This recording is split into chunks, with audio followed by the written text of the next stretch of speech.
morning, everyone, and welcome to M&A Success. Find your happy ever after. I'm Jennifer DeCamp at sbLiftOff. sbLiftOff is a unique M&A firm serving the mid-market with the mission to secure the enduring value of business owners. We have a real focus in GovCon. I'd like to take this opportunity to introduce our panel. Our first speaker is the founder and CEO of sbLiftOff, Sharon Heaton. Sharon has advised on transactions totaling more than $12 billion in deal value and is passionate about bringing high-quality M&A services to mid-market owners. Sharon has a law degree from the University of Chicago Law School, a BA from Barnard College at Columbia University, and has been associated with the global law firms Skadden Arps and Latham & Watkins. Joining Sharon today on the panel is George Nemphos. George is a founding member at Nemphos Brow, one of the leading corporate and business law firms specializing in mergers and acquisitions, startup and entrepreneurial law, intellectual property and technology transactions, and procurement. George has extensive experience in representing and assisting clients in entity choice formation, mergers and acquisitions, private placements of debt and equity, complex joint ventures, structural and day-to-day issues, as well as corporate governance and securities law compliance. Over the next hour, please submit questions. There's a Q&A option at the bottom of your screen. You can submit throughout the presentation, and the panel will answer your questions at the end. So let's get started. M&A Success. Find your happy ever after. Finding your happily ever after. As we say here at sbLiftOff, M&A is a little bit like a marriage. You might have to kiss some frogs, but finding the right buyer and seller match is key. What are your thoughts, George? Thanks, Sharon. I do believe that dependent upon what industry you are in, the valuation multiples are different. It seems to be a pretty standard concept across all different economic times. If you're in a good industry, you're going to get a higher multiple. And by good, I mean one that's active and there's a lot of deal flow within that industry. A lot of money chasing deals, a lot of strategics trying to build and grow. So we are seeing the baseline concepts still in place. But what we are also seeing is the shifting of the sands underneath everybody's feet. We are seeing some multiples start to drop in industries that were really enjoying very high multiples for a very long time. We are seeing multiples in other industries that were very low start to rise. And the clear view, I believe, that's coming out of these is a multitude of a variety of things. You've got COVID, the effects of COVID. You've got also the effects that while there is a lot of money out there, quote unquote, chasing good deals, the bank financing is starting to get tighter. They've got a lot of money to lend. A lot of banks are running around saying, we've got money, but we are seeing it tighten up. And we're seeing it tighten up depending upon your industry and also dependent upon the size of the company, the size of the deal, which is, a direct correlation most of the time to EBITDA. There are industries that are paying ridiculous multiples potentially on revenue, but you and I both would probably agree that the standard out there is, look, it's EBITDA. You got to have an actual operating business. I agree with everything that you said, but let me add one or two additions to that. It's an unfairness of the world, but the reality is smaller companies get smaller multiples and bigger companies get bigger multiples. You could be in healthcare IT, one of the hottest areas right now. And if you're talking about a $10 million EBITDA company, I could easily be talking about an 8, 9, 10 multiple. But if you're talking about a healthcare IT company and you've got $2 million in EBITDA, then it's going to be a very different multiple. I've found a lot of potential sellers at this point getting confused and a little irritated when they see really high multiples for companies, but then they say, but my $15 million revenue company isn't getting a multiple like that. Unfortunately, smaller companies get smaller multiples, and the financing is really dependent upon that as well. Interestingly enough, it seems as though many of the commercial banks particularly are extremely concerned about doing loans to companies that have less than $10 million of EBITDA, and they'll even less than 7 million is still a concern. So that there's definitely different markets based upon the size of the company that we're talking about. So I find that we have to talk not only about the industry that you're in, the strength of your individual company, but also the size of that company. George, what do you think? Well, I completely agree. I think, all dollars are not equal. If you really think about it, at the end of the day, you know, a lender's willingness, or even a buyer's willingness to pay for a certain amount of baseline business shifts the smaller it is. A lot of investors and financiers refer to it, in some ways as, am I buying a platform company? Am I buying a company that I can continue to grow and build, that can handle itself, but also start to make other acquisitions or expand its own business, hanging off the center? Those smaller companies don't do that. And the other factor is, with these smaller companies, they're great companies, but they tend to have a lot more, I don't want to say issues, and I don't want to really say skeletons, Hair. but they have a lot more hair, right? They have a lot more hair on them because they have not been able to build the infrastructure and the internal control systems and all the other pieces that enable an acquirer to come in and either bolt it on easily or utilize it to bolt on others. Those same factors that are causing the buyers to pay less for the project in buying the smaller company is affecting the banks, because the banks look at them and say, well, there's not as much safety in making this loan. Yes, I've got the money, I love the industry, but I'm not going to leverage you up to the size that you need to be leveraged up to make this type of deal work, because I don't have any real safety net. I don't see any infrastructure or potential today that I can look to and say, I've got some coverage tomorrow. And so I think you're right. And I think, M&A advisors such as yourselves are really important in helping educate, the sellers and even the buyers as to why, there's a difference in multiples for size of companies, as well as why banks view companies differently, even though they're in the same industry. Because you hear that all the time too, right? Oh, I know the bank just loaned so-and-so X amount millions of dollars. Or they just got, so-and-so was just bought for a 6.2 times multiple. Yeah, but their EBITDA was $14 million. There's, and they've got a complete infrastructure that the owner can literally be pulled out, dropped over here, and it runs perfectly and beautifully without missing a beat. As you would advise clients who are smaller getting prepped for a transaction, you need to take a hard look at yourself as to how much is the company and how much is the key executive or the owner. And that affects it all as well, which is also why banks have, struggled with providing heavier leverage and all. Unfortunately, it's a little bit of a cascade effect, I think, on the smaller companies. They're great companies.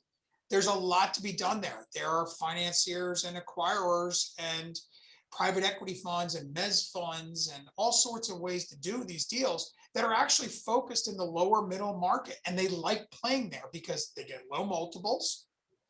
They can combine them with other companies, package them up, and get a higher multiple for doing exactly what we're talking about doing.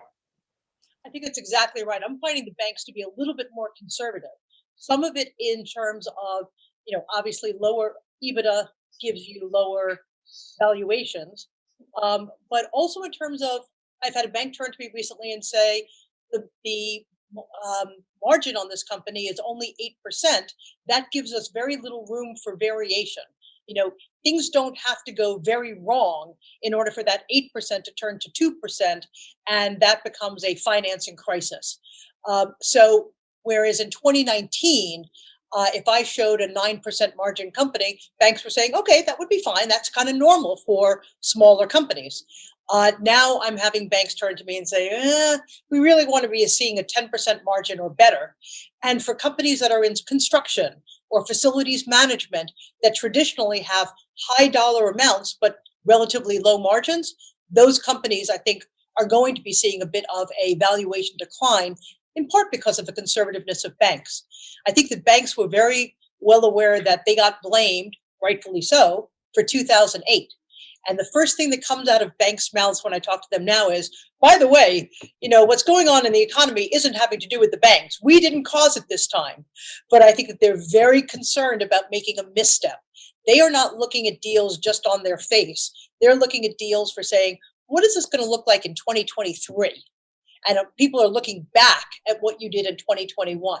So I'm finding an increasing nervousness in the banks and a tampering down on those valuations, in part because of that.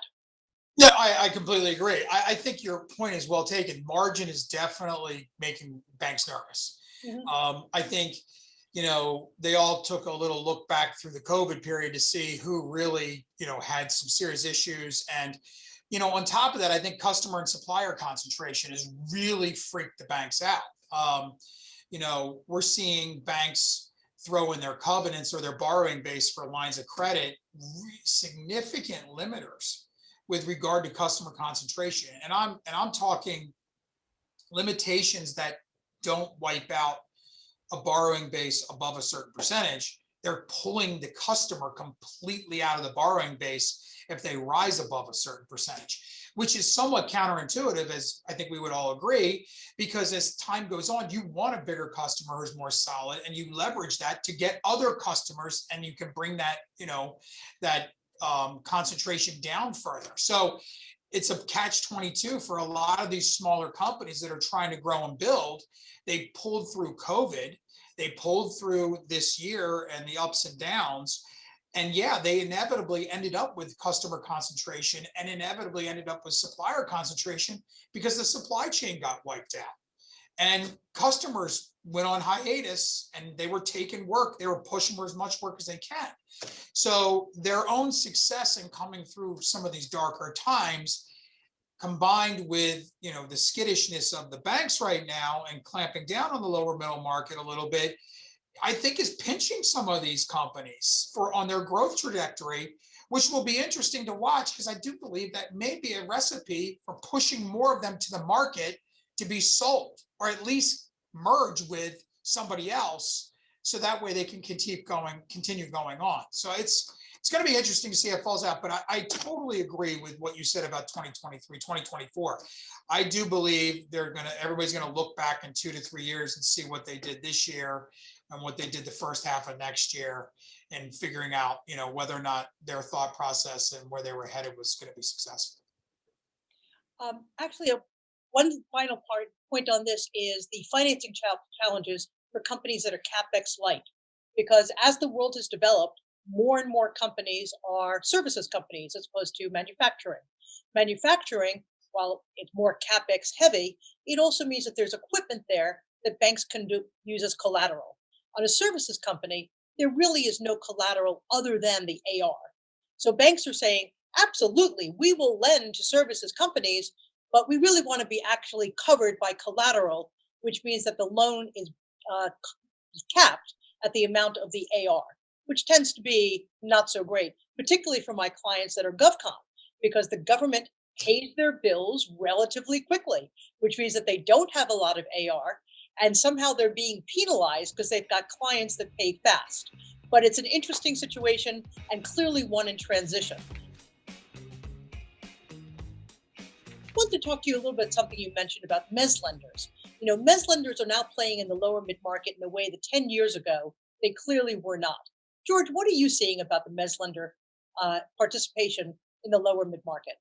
No, actually, we're seeing them become very active. It's interesting. There was always mezz lenders out there that were willing to invest in the lower middle market. We're seeing a lot of these bigger mezz lenders suddenly creeping down into the lower middle market, which is always interesting. And we've seen it once before, where the investors and the mezz lenders who played in the higher middle market or even above the middle market were being pressured and finding deals down below. and they were bringing with them all their terms and conditions that they thought they could do from above. And you're sitting there scratching your head going, how does this company operate tomorrow? But we are seeing them come down, and we are seeing, some pretty heavy terms. But also at the same time, we're seeing them be rather flexible in being willing to do some equity investment as well, realizing that, a lot of these mezz lenders that understand the lower middle market realize that I can't over leverage this thing. It doesn't work. I'm still going to need some bank financing, and I'm going to be subordinate anyway to that bank financing. So why don't we hedge our bets, throw some equity in as well, knowing full well that maybe within 24 to 36 months, the mezz debt's getting financed out. Once, if the banks start, relaxing a little bit and the company's showing some success, the mezz lender is going to get financed out. And so we're seeing them being willing to do it. And also in response to what's going on with the banks and what's going on in the marketplace, we're seeing the mezz lenders club a lot more in the lower middle market. Interesting. Explain that to me a little bit, because it's hard to club on a deal that's, maybe 3 million, 5 million. I guess you could do it at 10 million. Tell me about what you're seeing in the clubbing of mezz funds, and explain to people what that means. Yeah, sure. No, clubbing, what I refer to by clubbing is multiple mezz lenders or even, equity financiers agree that they will all split up the amount necessary to make the transaction happen or do a deal amongst themselves. So their investment amounts and their lending amounts are lower. So in the case of your example, if it was $10 million and you had 3 financiers, $1 million of equity and $1 million of mezz debt. The other 2 mezz debt lenders say, okay, well, we will take, each of us $1 million of equity and the rest mezz, or 500, and they'll split it up so that way they still have it. And the thought process being, we're going to, because it's so tight and because the margins aren't high and because there's customer concentration, the risk that these guys view may be a little higher. And by viewing the risk a little higher, if they club it out amongst more than just themselves, the argument back to them is obviously your risk profile is lower. So your interest rates that you're charging and your upcharges should be a little lower because you've already mitigated your risk on operations. And what we've also seen is by doing that, if the acquisition target is not what I refer to as a platform company, it's a company sub $7 million in EBITDA that has got hair on it, but they see a potential future for the industry or something like that. It also means that these investors and these financiers and lenders have dry powder.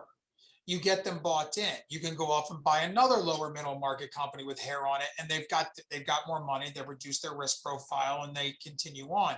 So we've been seeing that happen. Back was the day when you saw, mezz lenders, man, the term sheets would go flying and they'd elbow each other and push and shove. We just did a deal where, frankly, 3 of them clubbed up like that. The private equity guy jumped in and took a piece of the mezz debt. So we ended up with really 4 financiers who, it was a little tricky doing the juggling act in the beginning and dealing with everybody's egos and their desires. But at the end, it actually reduced the interest rate being charged on the mezz debt by a point or 2. Actually, it was by 1.5 points. And, strengthened the company's balance sheet. So when they went off and got a line of credit on their AR and actually an equipment line, the banks felt pretty good. The banks felt like, you guys are stable. You've got enough dry powder around the table to make this work in the end. Let's put some numbers on this, because sometimes I deal with sellers or buyers who are shocked by interest rates. If you just read the newspaper, interest rates are 0 or even negative.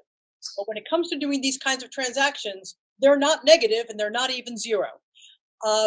Banks are lending, primary banks, secured position, I'm generally seeing at, on a great loan, maybe 5 or 6%, going up to around 8% seems to be about the norm. Absolutely agree. When we're talking about mezz lenders, I'm old. I remember the 1980s. We're talking about, double-digit interest rates. We're talking about 12 to 18% for those mezz lenders. You can get a 12 or 14%. They didn't quite focus on the speed with which they would be taken out of the deals. Oh yeah. No prepayment penalty, which is why I think so many of the mezz lenders are now saying, give me a piece of the equity, because that's really where my long-term value is. It's not on this high interest rate, because you're probably going to get rid of that within 24 months.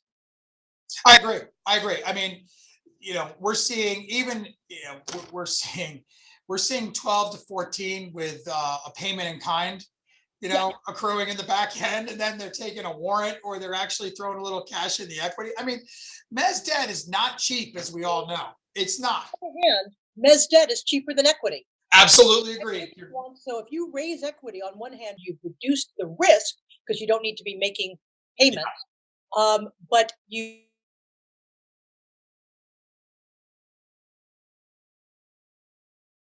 high as the sticker price could be, might end up being a lower cost of capital for the buyer than taking on more equity. It's a risk reward balancing that is worth taking a look at.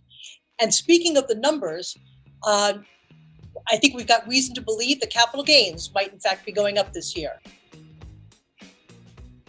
The new administration has just released their infrastructure bill, which includes tax increases, which do not include changing the capital gains tax. So that's not yet on the table.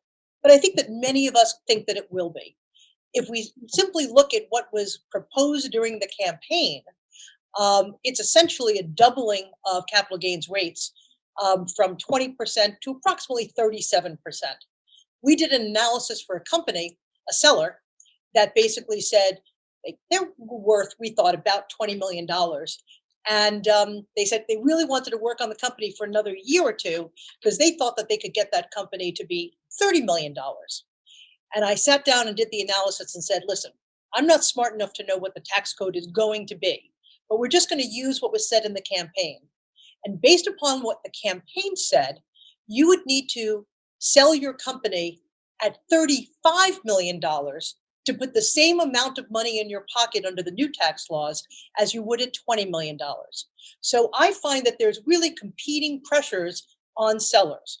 On one hand, they really want to be able to move to the market prior to an increase in taxes. I certainly understand that. But there's also a sense of, wait, the economy is great. My company is really coming back after the crisis. I want to wait a year or two. So there's these push pulls of, do I sell now? Do I wait now? What are you advising people, George? Your analysis is spot on. I mean, that's part of what we've talked to them about. We have several clients that we've had these discussions, and we've said, you have to take at least in factoring into your timing the 90% probability that the capital gains rate is going to hit 37%. I think you can take 100% probability, I tell them, that it's hitting the 30%. That's the way it is, guys. So I said, with that, you need to really figure out the cost benefit analysis of waiting an extra year and what it's going to cost you, not only post-tax on a sale in a year from now, but what it's going to cost you time, energy, and your own personal working capital or company working capital a day. A lot of these, a lot of people I've talked to, I call it a little bit of, it's the COVID hangover still, very much. There's absolutely, they're tired, they're fried out, they've beaten their way through, they made it through. They feel they made it through, and they're successful, and some of them are actually strengthening their position in the marketplace. Their gut is to ride that wave today to take it further. But when you dig into the time value of money, the taxation issues, and frankly, the personal, emotional, mental, and physical toll, getting it to the next level, we're starting to see potential sellers move the needle significantly back to, all the stars are kind of aligning up. Another thing, Sharon, I'm sure you tell your clients all the time, it's always better and easier to sell when the market's going up for you than when the market's going down. And point Yeah. out, we refer to that as the owner's conundrum. Yes. Things are going really well and you're making money and you see your customers and they love you and you're saying, I'm having a great time. That's the time to sell. When your company loses customers and revenues are going down and margins are declining and all the rest, and you want to get the heck out, that's when you need to stay. It's the owner's conundrum in terms of when do you sell your company. And it's very much a personal decision. I was talking to a GovCon owner recently, and they said to me, listen, 2018, in 2019 or 18, I was not expecting to see a historically long government shutdown. And that really hurt my business. A year later, I wasn't expecting to see a global pandemic that caused the economies across the world to shut down. My ability to accurately predict what is going to happen in the world and my company over the next 3 to 5 years feels much foggier now than it did 10 years ago. So I think that there are people who delayed selling in 2008 to 2012 saying, oh my God, I can't sell. And so that was really when the first group of baby boomers were going to be selling their companies and got delayed. There's a lot of pent up demand for people who simply want to retire, or as we say, lift off to their next goal in life. They are really sitting there trying to make a decision of what's the best thing to do, not only for their company, but for them and their family and the rest of their life. One of the questions that we get is, hey, if I hire an M&A advisor, does that mean I don't need an M&A lawyer? And if I have an M&A lawyer, why the heck do I need an M&A advisor? George, I'd like you to take a first shot at that one. I'll follow up. No, I love it. Well, first off, my first answer to these is, I said, imagine you have a coin in your hand. You need both sides of the coin in order to use the money. It's true because, what I like to advise clients is that there are times where your M&A advisor can step in and be, your shield. And not only that, they're going to tell you the hard truth from a business standpoint, what the market's. From a M&A lawyer standpoint, the things that you'll hear from an M&A advisor are going to be different from a different angle, but it's highly probable that your M&A lawyer is going to look at you and go, the reason why they're pushing on you for the risk allocation with regard to these items is because X, Y, and Z, which dovetails into M&A. I always tell clients very succinctly that you need a team. You don't go into a game without a well-oiled, trained team that's prepared.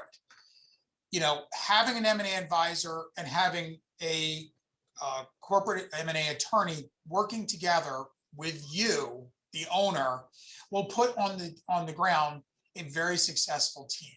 You'll be able to play the game knowing that you've got people who are approaching the transaction from similar but different angles, complementary in many ways. I always tell them, look, M&A advisors and M&A lawyers tend to overlap a tiny bit, not as much as they all suddenly think it does. We overlap enough that makes our communication amongst ourselves almost shorthand at times, yeah. which really helps move the transaction along. And we can have conversations for the benefit of the seller or the buyer, depending upon who we're working with. But we can have conversations amongst ourselves about how to help guide the transaction and then pull, and then bring in the seller or the buyer to make the decisions. Again, it's two sides of the same coin. When you flip a coin in the air, if one side comes up blank, you can't make your decision. So, well, I'm going to say something about myself, George, that you already know, but I'll fess it up to the audience. I am a recovering attorney. I am a recovering corporate attorney. Spent years working with companies on buying and selling. And the difference between what I was doing then and what I'm doing now is substantial. For the most part, now as an M&A advisor, I'm focusing on the business issues. Right. And the business issues clearly involve money and working capital and purchase.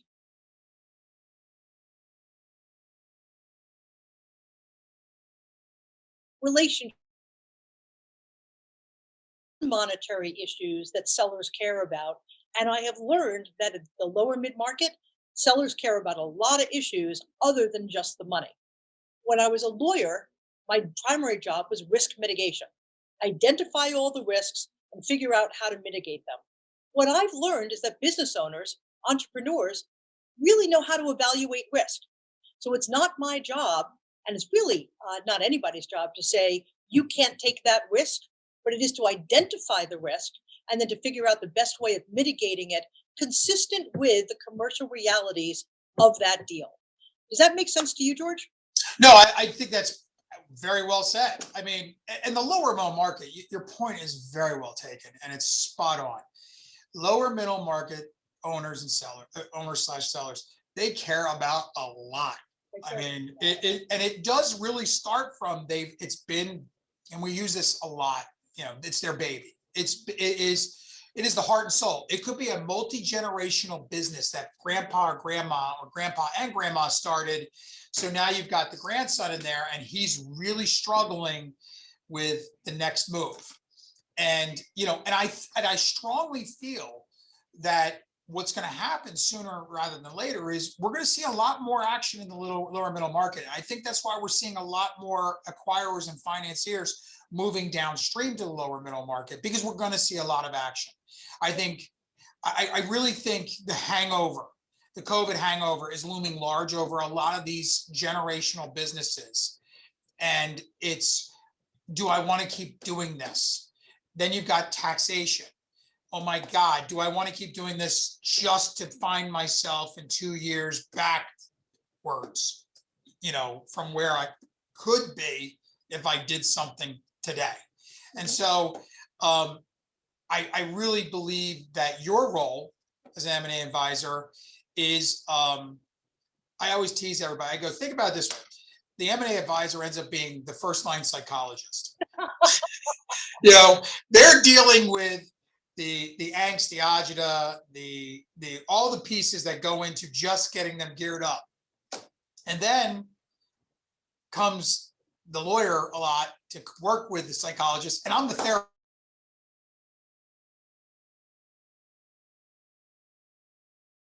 for them. And you can't exercise that way anymore. You got to exercise this way. And the psychologist sits there and says, yes, but you'll still be able to go into the sunset and ride that horse. So I really believe very strongly that it's a team effort. And I always have. I believe it's more of a team effort. It sounds funny, but I think it's even more of a team effort in the lower middle market than it is when you go higher up. Because when you go higher up the food chain, you're in and out, right, to some degree, because they've got these people internally who can take over, and you're sitting there going, okay, I'll manage it and work with you, and you're still involved. And then, okay, now we bring an outside M&A counsel, and suddenly, instead of me being, of somebody like myself being more of a partner with you and trying to help guide the deal and guide the sale and work through the pieces, I may become a cog in the system, maybe a pretty important cog because I'm frontline defense. But I've got all these people behind me at this big enterprise who are all going to weigh in on what I did, and we're all going to weigh in on something they don't like, and they're going to have push and pull. So then I become more of a referee internally. So, I think, the lower middle market to the middle market, you have more collaboration amongst your M&A advisor and your M&A attorney. And I think a lot of that does stem from there's hair on those deals. You're seeing stuff, I'm seeing stuff, and we're kind of looking at each other going, we have the same goal. How do I fix this? George, can you untangle this hair nest, and fix it? Or what do you have to do? I can untangle it, but then I got to bury it. So let's talk about the fixing it, because as we work in the lower mid market, and our sellers are experts in their company. They are subject matter experts. They know how to run that company. They created it from their kitchen table, and it's now throwing off millions of dollars in profits. God bless them. But they've never sold a company before. That's an entirely new process. So what we find is that it's incredibly important to kind of educate people a little bit about how does this process go. I'm going to be doing a webinar with some business owners who've never done it before, and the questions that I'm getting are kind of very preliminary. Will I only be given stock in the buying company, or will I be given cash? Well, those things are all negotiable. We're trying to talk to our buyers and sellers to say there's really two time periods in a transaction. There's everything that happens pre LOI, pre letter of intent, and all the things that go on there. And then from the letter of intent to closing. And from the letter of intent to closing, I have a friend who refers to it as that's when the clown car happens. Once you get to that letter of intent, there are lawyers and accountants and environmental people and HR and insurance and all sorts of people come into play. And it's kind of coordinating a fairly large band. Pre LOI, there are times that you're working only with the company, when you're working with the company and some multiple buyers, where you finally get down to one. So I think that the lawyer's role goes up over time, but that initial point to find that buyer is really the critical time for figuring out what's the value of the company and how best to position it in the market. In your mind, do you divide things up between at the LOI being the dividing line between kind of pre-LOI and post-LOI? We do. It's funny. I was listening to you, and we actually have a little video on our own website where we do just talk about that. And we do view our role kind of accelerating and changing. I believe very strongly pre-LOI, you get the right M&A advisor in. You need to, the M&A advisor is going to want to understand the company. They want to know that they're going to the market with something that's legit, and as clean as possible. So pre-LOI, I view it as, okay, it's time to do spring cleaning, paint the house, scrub the floors, figure out what to declutter. You can't sell a house with 1 million pictures of your cat. Okay. You have to declutter. And so I really believe at that point in time, that's where a legal advisor can assist in getting the legal side of things organized. And then the M&A advisor can say, as these are organized, I need them to be in buckets, and we need to understand how this interplays so I can justify what I'm asking for. And George, I need to know that if I'm out there with X, Y, and Z, you don't have 1, 2, 3 hanging in the background as significant risk factors, which reduce or discount what I'm out there doing. Or if that's the case, you need to know. So I think the pre-LOI is a point where the lawyers can be really helpful with not only the company, but with the M&A advisors to make sure the house is in order and getting it, in order the way the seller wants and the way the M&A advisor wants. The lawyer doesn't pick which cat pictures to take down. Okay. To end where we started, we really think that this happily ever after really is like a marriage. You do need to kiss some frogs before you get to the right one. But what really happens, I think, is that buyers and sellers need to develop a depth of trust. Now, sometimes that trust is built through due diligence. Sometimes it's built through personal connections. And it's been interesting during the virus, figuring out how to create the personal connections to create that depth of trust between the buyer and the seller. Every time we peel back some information, whether it be due diligence, relationships, customers, whatever, it's like peeling back the layers of an onion. And ultimately that buyer has the right to know what's at the core of that as you're peeling back those onions, that peeling of the onion. But it's pretty important that the people end up trusting each other, because the closing is in fact not the end. It's really the beginning in some ways. Yeah, no, absolutely. I think it's especially the beginning if the seller ends up rolling over some of its interests and it continues on, or has a seller note, takes back a note. I mean, I think, look, gone are the days of I'm selling and I'm off into the sunset. I don't believe it's going to happen unless it's a big company buying out another company and then the management team gets turned up and all this stuff. But in the middle market and lower middle market, I really believe that your point is very well taken, that you have to anticipate some connection with the buyer post-closing. And I'm not talking about indemnification obligations or any of that stuff. That's a whole nother webinar that you and I would beat our heads against the wall trying to explain. But the lower middle market and the middle market need to, the sellers need to expect that, yeah, you get to ride off into the sunset, but you better have the cell phone on because you're going to get calls. Absolutely. So, in summary, to find your happily ever after, the buyer and the seller need to develop a depth of trust. How? Well, the M&A process is like peeling away the layers of an onion.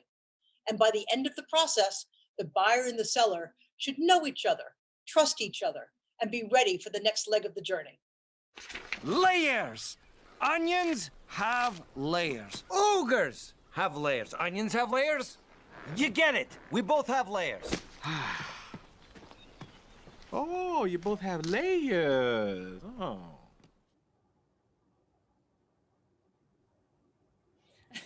Okay. Great discussion, Sharon and George. That was great. I love analogies, as Sharon, you know. And it's really fun, I think, that we've been able to weave some lightheartedness in with the complexities of the M&A process. So who knew M&A was like an ogre, right? Okay, so let's peel back some questions now. We've gotten a lot from our audience. George, specifically for you, what size is the lower middle market that you keep talking about? Pardon me, that's a little bit of a loaded question. There's a saying in the legal field that in another area, but I think it's applicable to lower middle market, and that is, you know it when you see it. And what I mean by that is, quite frankly, I think everybody defines it a little bit differently, but I do believe that M&A advisors and M&A lawyers would all relatively say, you know, it's lower middle market, you know, EBITDA, let's just say, I'm not going to say zero, but let's say $2.5 to $5 million, all the way up to possibly $30 or $40 million EBITDA. Middle market, 30 to 150, and then above that, you've got these, you know, people who practice what we call bulge brackets and big stuff. You know, lower middle market has become somewhat of a term of art, and it does get bantered around quite a bit, so it can be confusing to a operator, a seller, or buyer. It really does depend a lot upon the financing sources and where they feel comfortable operating, and what limitations or requirements they're going to place upon, you know, their capital that they're willing to put to work, either as equity or debt. I think Sharon would probably agree, and she probably has, you know, as an M&A advisor, you know, has a pretty good idea and opinion herself. But from my standpoint, I would say it's really firms that are probably with EBITDA playing around, let's say 2 million up to a maximum of 50. And I know that sounds like, whoa, 50 million, that's big. Yeah, it is. But there are some industry sectors where 50 million is actually low, is pretty low in EBITDA. I mean, I would throw it to Sharon to find out what her thought would be. Thank you, George. I was actually very interested to see how you were going to answer that question. Let's start with just a little bit of context. The mid-market goes up to companies that have $1 billion in revenue. That is considered mid-market. In fact, there are some places that will bring mid-market up to about $3 billion in revenue.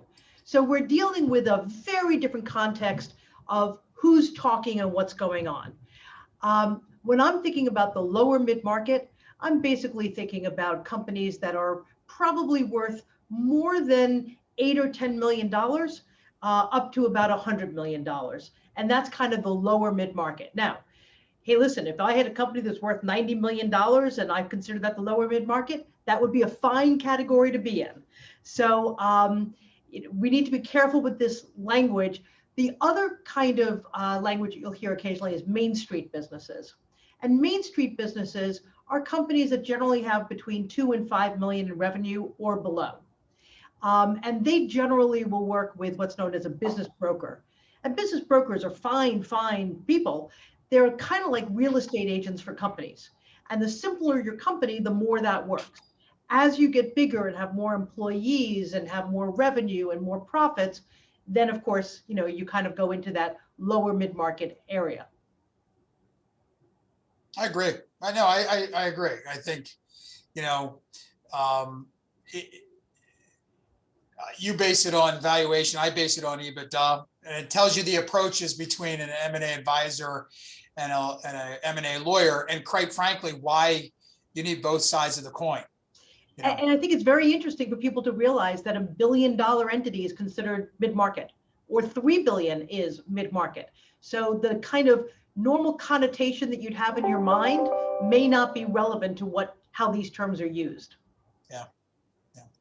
Okay. So what are some ideas on how to pipeline prospective sellers in the lower middle market? Of how to pipeline? Mm-hmm. Okay, George, you want to take a shot on that? I was going to hope you were. I mean, that's actually a #1 reason why you hire an M&A advisor, to be honest with you. It's actually a real challenge to figure out what that pipeline is going to be, and it's why people pay us.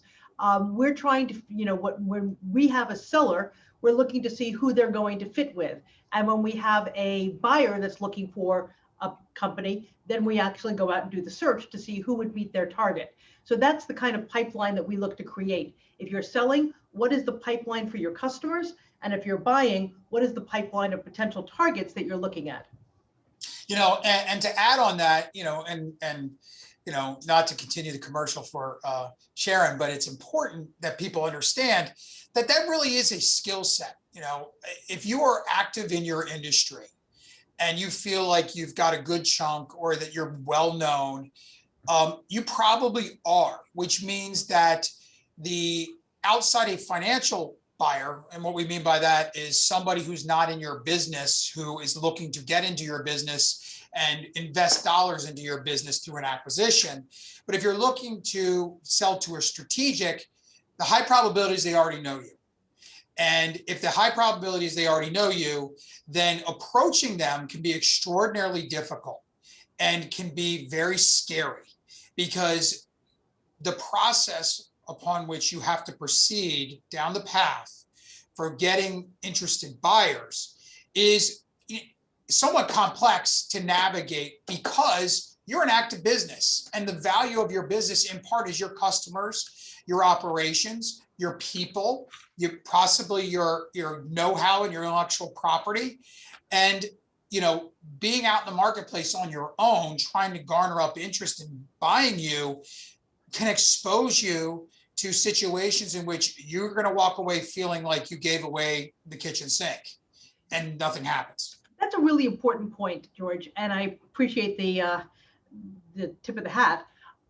It's really important that confidentiality be maintained during an M&A process. If you're selling your company and your employees find out before you want them to, your customers find out, your competitors, this is not going to go well for you.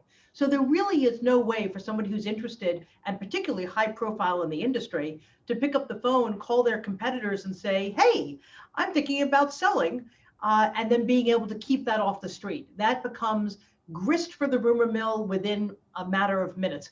Teenage girls have nothing on the M&A market. So it's really important that you maintain that confidentiality. Part of what sbLiftOff has is a proprietary database of the people that we know who are looking to buy, the people who know who are looking to sell, and what they're interested in, so that we're actually starting with a significant advantage of information that you might not otherwise have. Okay, so it sounds like if you're in the lower mid-market, under 50 million in revenue, you end up with a lower valuation. Why is that? It does vary. Let's talk about that a little bit more precisely. If you're under $50 million, you might do extremely well. If you are under 10 million, then you're going to be at a very different price point. Part of it is when the bank is lending money, and there's almost always some bank financing involved, they're looking to say, how could things go wrong? If you have $2 million in EBITDA, not a lot has to go wrong before you can stop paying those loans. If you've got, let's say, $20 million of EBITDA, then you've got more room to be playing around with. So it is an unfairness of the world, but for companies that have less than $10 million of EBITDA, there's going to be a different market than companies that have more than 10 million in EBITDA.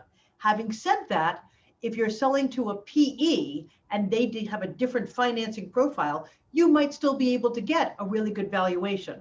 So I wish I could tell you that there was a simple answer to that question. You just need to understand it's a sliding scale. It's not that at 50 million, everything's great and below it's not. hey, listen, you can do extremely well at a $20 million company.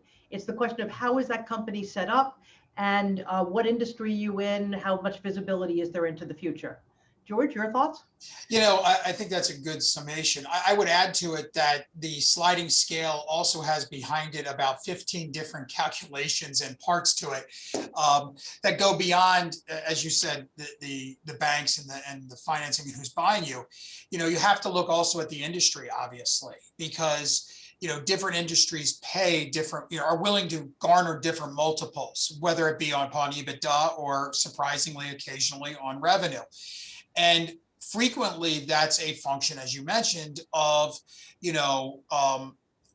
EBITDA, which is a function of margin, which is then, which kind of flows through as to what's a really profitable business. There are businesses we all know out there that are doing $50 million in revenue, but their margins are 7%, 8%. It's a tough business. And that type of business is going to garner a lower multiple because of the issues that could go wrong very quickly by losing 5% of your revenue stream. It may not have a correlative effect upon your EBITDA. It could actually cause a double of that number into your EBITDA due to your use and your leverage amount internally of your employees or your product. I do also think that, as you mentioned, I'm going to highlight something you said is if you're selling into a private equity fund, a PE, versus a strategic buyer, i.e. a competitor, the multiples can also be different. It fluctuates the multiples. Private equity funds really are financial buyers. They're not unlike a bank when they're trying to figure out, well, what's going to go wrong and what's going to go right. And what the effective management's going to be and employees and things like that and the stance in the marketplace. A strategic generally is willing to go through that a little bit higher because they're already thinking, how do I leverage this business into my business, cut costs, reduce overhead, and blend it into what I already have, thereby making it more profitable from the get-go. So I do believe there's a couple of those factors. And it goes back to the first question. Garnering and creating that pipeline of buyers in a sell side situation is really important, and having good solid advice about how to approach it to see if you can get a mixture of financial buyers and strategic buyers in such a way as to push the multiple hopefully along for the best price you can get. Agreed. Okay. What can you expect in terms of M&A cost? I keep hearing about escrow and working capital cost. Those are very good questions. There are a number of costs that you're going to have in doing your transaction. The first is, you'll get a purchase price. In most deals, the negotiation is that any cash in the company gets to go with the seller, but any debt has to be paid off at closing. It's called a cash-free, debt-free transaction. Very important element. In addition, liability changes at the day of the closing. So what that means is that anything that happened in the company prior to the closing, that's on the seller. Anything that happens to the company going forward, that's on the buyer. Now, the reality of the world is sometimes things have happened in the past, but we don't know about them yet. There could have been an employee who had an accident. There could have been a leak in a plant. There could have been all sorts of stuff. If it happened prior to the close, it's going to be the responsibility of the seller, not the buyer. In order to protect the buyer from that, they don't want to be in a situation where, okay, let's just take a terrible example. There was an environmental leak and there was some damage done. And if they're coming against the buyer and the buyer says, I have to be protected by the seller, and they go to the seller and say, you need to give me X amount of money. And the seller says, I don't want to do that. So what happens is that at closing, the seller puts some money into escrow, and that's to cover any damages that may have occurred that the parties don't know about yet. It's called the representations and warranties, and that's going to be the largest section of the transfer agreements between the buyer and the seller. What are the commitments that the seller is making?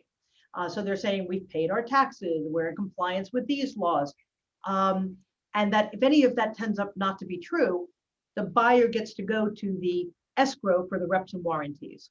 Those reps and warranties, escrow is generally about 10% Sometimes it could be as high as 15%. And that's something that gets negotiated. Mr. George, the lawyer, do you want to say anything about reps and warranties? Yeah, I will, but let me back up for 1 second. I think your analysis as to what to expect through the document is great. I would put what costs and expenses you associate with a transaction into a couple buckets. There's negotiating, getting the deal done. That's legal, accounting, M&A advisory fees. It's really, I mean, there's 3 big buckets. Closing, as you mentioned, the bucket there could be, if it's cash-free, debt-free, got to pay everything off, guys. I mean, if you've got debt, it's getting paid off. And by the way, that may not only be what you consider operational actual debt, it could end up being capitalized debt as well. Capital leases, things like that you're going to have to pay off. So it's a case-by-case, transaction-by-transaction basis. But generally the buckets are the same. And you did a great job of highlighting, like what I would say is the quote unquote transaction post-closing issue bucket, if you will. Reps and warranties, are more or less risk allocation. Who's going to be liable for what at the end of the day? Have you told me in this transaction the truth, or the truth to the best of your knowledge? And does it conform with and confirm the due diligence I've conducted on you, the seller, when I went to buy you? And so the reps and warranties are really your way as a seller of confirming to the buyer that everything that you've said, done, or given them is true and correct. So, and there's lawyers get into all sorts of things back and forth. And honestly, this is probably where I would, Sharon would tell you that lawyers can drive M&A advisors nuts and drive the sellers nuts, because we just get into the minutia and really get into it. And at this stage, it's our job to see, how do I mitigate risk? And it's all the reps and warranties. As Sharon mentioned, there's a concept of indemnification, meaning, did I mess up and was I not correct in what I represented to you? And therefore, am I liable? And Sharon's right. I mean, I would totally agree. 10 to 15% seems to be the normal range on escrow. But there's a lot of other pieces that can flow through into the indemnification bucket. If there's seller financing, where you actually, as a seller, agree to take some of the purchase price back as a note to you. If you are actually getting stock in the buyer, those are all things that give the buyer potentially the opportunity to what we call set off a claim against you. Now, the flip side is that Sharon and I would tell you that we would both argue to reduce the escrow accordingly, because you are still at risk and there is something conceptually to make the buyer whole. So those costs that get associated with it, post-closing, you generally limit them for a period of time. That's called survival. You don't make them go forever to the best, no one ever really does. There are some areas where, frankly, you're going to survive for a longer period. A good example is taxes. If you paid your taxes, you paid your taxes. If you didn't pay your taxes and the IRS comes knocking, or the state comes knocking post-closing for a period of time in which you own the company, you're going to be liable. It's not a free pass. But other than that, it's generally, liabilities we try to cap them post-closing. There's things today that a lot of buyers who are sophisticated will go off and do and buy what we call reps and warranties insurance, where they actually offload the indemnification obligation to an insurance company. And just like your automobile or your homeowner's insurance, there's a deductible. And you can generally negotiate something through the deductible. We currently just did a deal, frankly, which was a $40 million purchase price. And we were able to negotiate and obtain reps and warranties insurance. Reps and warranties insurance was actually covered for $6 million. It had a deductible of $500,000. And we were able to get the parties to agree that they would split the deductible. So there was no escrow. So on a $40 million transaction, we actually only were hanging out there for $250,000, other than for taxes and a few other specific liabilities, which we lawyers call, the fundamental representations, the big ones, the ones that actually are You know, if you didn't do it right or you weren't honest with me, somebody's in real trouble. But that's, I mean, it's probably a long-winded way of explaining it, but it's a case by case, but those are the buckets you look at. Okay, well, thank you both. I'd like to thank our panel both for a great discussion today. And to all who attended, if you have any additional questions, please don't hesitate to reach out to Sharon or George. We really hope you enjoyed the webinar today. We thank you for joining us, and we hope everyone's M&A journey ends with a happy ever after. Have a great day, everyone.